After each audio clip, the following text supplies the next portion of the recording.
Hey, good morning, Pro Starters. It's Chef Jackson Lamb down here at Metro State University of Denver. Today we're talking about Chapter 16, which is meat in your ProStart Level 2 book. You know, in this chapter, meat, they've put together beef, veal, lamb, and pork, and they're all lumped together. Why don't they just make separate chapters for them?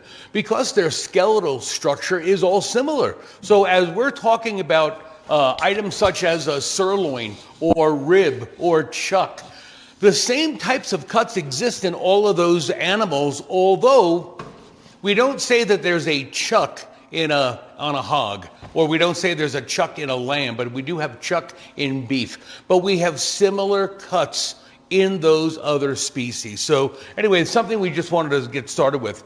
Inspection and grading. You know, this is beef country here in Denver, so as a result, when I'm talking to most of my suppliers, beef is number one on their list. When we're talking about inspection and grading, there are some graders that choose not to have their meat inspected. This is called no roll. Quite often, it's a pretty good value, especially if you're dealing with good cuts of meat such as a New York strip or a tenderloin. No roll, something to look into. But if we are purchasing graded meat, the best type is U.S. Prime. Only 2% of all beef produced is U.S. Prime.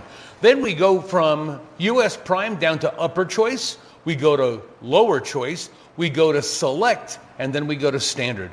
So that's basically how we would round out inspections of meat. Cuts of meat, come on over here to this chart. I'm sure you've got a chart like this at your school, but it's always nice to be reminded of all the various cuts that are available. You know, as we look at this into from the bigger picture, you know, we've got the round, we've got the sirloin, we've got the loin, we've got the flank, we've got the plate, the brisket, and the chuck. And all of these are detailed in these columns here. So all terrific cuts of meat, if you will. You know, when it comes to purchasing and receiving, all meat that's going to be sold to the public has to come from a distributor that is a USDA certified distributor. We cannot go out to the ranch and butcher a hog and bring it into a restaurant. That's illegal. We want to make sure that the food that is being served to the public has been inspected and graded properly. Excellent. Cooking techniques.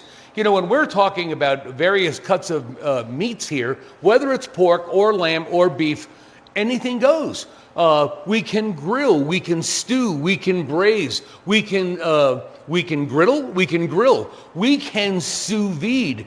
There's anything we want to do, any way we want to cook, there's a way to do it with all these products. Excellent job here. In closing, your book talks about determining doneness. You know, I tried to remember this many years ago. It has not failed me at all, but when we're taking temperatures on meat, especially beef, I look at all of the fives. The fives, 125, that's rare. 135, that's medium rare. 145, that's medium. 155, that's medium well. And 165 degrees, that's well done. That's how we determine the doneness of meat. This textbook that you've got is terrific, but you know, if you want to come down to Metro State sometime and see what we're doing here, come on down. We'd love to have you. It's Chef Jackson Lamb at Metro State University signing off. I'll see you at the next chapter. See you later.